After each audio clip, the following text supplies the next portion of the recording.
Good morning, JVS. I hope you had a great weekend. Welcome to WJVS News. I'm Chris Corona. And I'm Lance Thornton. Happy Tuesday, everyone. Let's get into the broadcast, starting with our Peek at the Week. Over to you, Chris. Thanks, Lance. For our Peek at the Week, this Wednesday will be CCP Application Day, in which all juniors interested in taking CCP courses next year can apply. And next Tuesday, the 27th, will be junior ACT testing. That wraps up our Peek at the Week for today. Stay tuned for any updates or changes. Moving on to our national news, a private U.S. company launched a lunar lander sponsored by NASA, aiming for a successful moon landing after a recent setback by a competitor. SpaceX's Falcon rocket propelled Intuitive Machines' lunar lander toward the moon, with NASA experiments on board the lander. Scheduled for a touchdown attempt on February 22nd, the lander, resembling a six-pointed star jewel, separated from the rocket and drifted into space. If successful, it would mark the first private lunar landing, paving the way for future missions to the moon's south pole. Despite recent problems, NASA remains optimistic about advancing lunar exploration with innovative technologies. In local news, two recently established enterprises are to arrive in Mingo Junction, a gas station and an ice cream shop within a brand new complex. These developments, years in the making, bring satisfaction to Ruckman as they finally materialize. The project's multi-million-dollar plans are in progress, with initial phases focusing on constructing the underground infrastructure. Once completed, the complex will be linked to Mingo Junction's water and sewer lines, marking a significant enhancement for the community. In sports, we had some basketball games over the weekend. Here are the scores.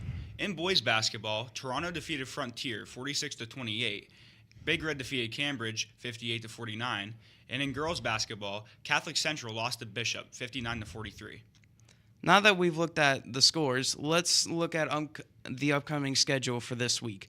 In boys basketball, Big Red will face River today at 7 p.m. Tuesday, and in girls basketball, Toronto will face Frontier Creek. Creek will face Cambridge, and Big Red will face Beaver. You're good. All girls basketball games mentioned will be on Wednesday at 7 p.m. Now, let us take a moment to honor our nation and recite the Pledge of Allegiance. I pledge allegiance to the flag of the United States of America and to the republic for which it stands, one nation, under God, indivisible, with liberty and justice for all. In other announcements, here's a reminder that Transition to Work students are selling $10 candles until March 1st.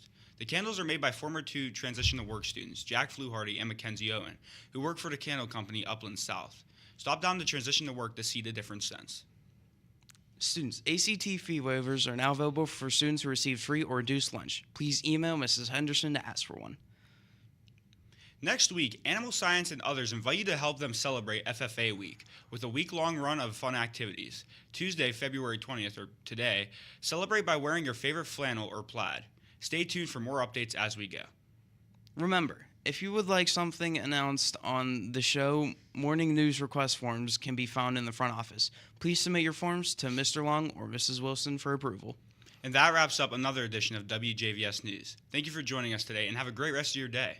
Remember, stay informed, stay engaged, and make it a great day, JVS. We'll see you at the same time tomorrow. This is WJVS signing off.